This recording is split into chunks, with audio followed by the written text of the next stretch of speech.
Welcome to Truth Be Told About Going Wild. I'm your host, Robert Hensley, and this is the podcast inspired by the principles of personal rewilding.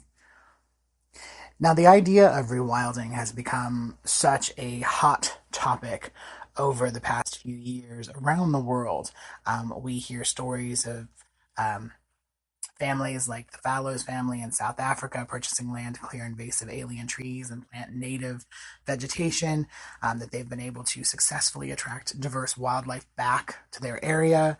In Ireland, we have Brian O'Toole and Gilly Taylor, who restored 34 acres of land to become a thriving nature reserve, complete with native trees, ponds, meadows, and they're using that space now to educate others on personal rewilding. And then we have countries like Scotland that have started the Scottish Rewilding Alliance, which is actually pushing for policies that would make Scotland the world's first rewilding nation. These kind of ongoing community efforts to restore nature at scale. Rewilding Britain. This organization promotes bold ideas to rewild 30% of Britain's land and seas, and has spent a huge amount of time and energy and money to produce reports on marine rewilding and the benefits of end peatland burning.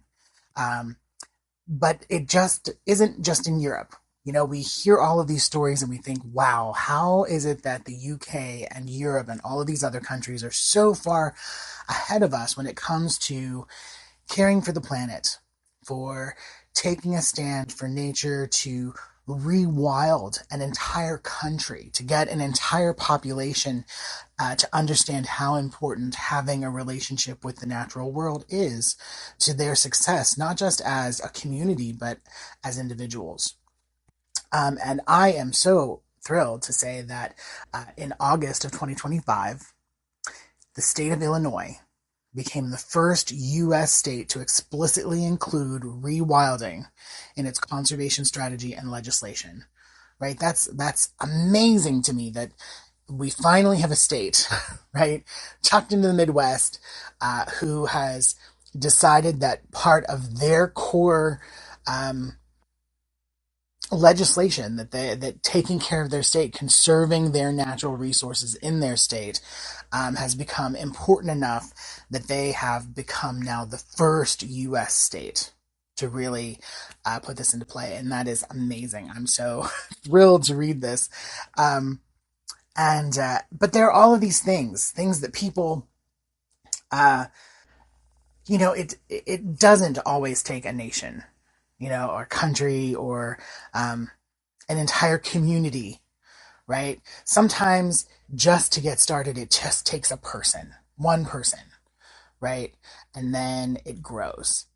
And so that's, my thinking as someone who works in this realm of personal rewilding, is that if we can change minds person by person and get everyone to take small, actionable steps, we can really create a movement that spreads beyond just our communities and goes larger, that goes global.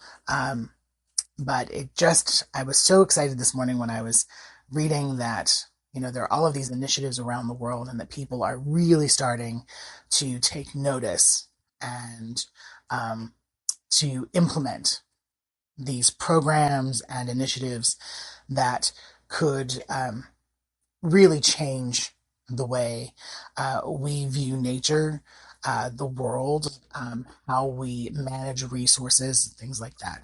So, just so we're clear, right? A lot of the initiatives and programmings are things that are these are things that are direct action. They are actionable steps. They might be small, but they're mighty. These are things that can sometimes be, community-led initiatives where there's a growing emphasis on local communities being involved and kind of leading these rewilding efforts. We're talking about policy and national level change, right? Efforts that are underway to influence government policies and legislation to support rewilding, right? Educational outreach, right? These projects, programs, initiatives, they can't continue unless others start to be able to learn more, right? This idea, like in Ireland, where people can tour this reserve and learn and take workshops. And then again, this idea too that these programs, even if we start them on a small scale, doesn't mean that they won't become larger, right? But we have to start somewhere, right? And so that for me is the takeaway from today is we want to inspire everyone to think about those small acts that they can take, those small steps that they can take to really kind of live this idea of rewilding in their own lives, that they can share that with their friends and family, that their friends and family can get on board, and that they can create a community around this, and that then that community takes that into the larger community, right, into their local environment, that then that spreads out, and maybe that goes into something that happens, or becomes a citywide initiative. Maybe the county gets involved and it goes a little further. It goes into the kind of the state level. Then it goes to a country level.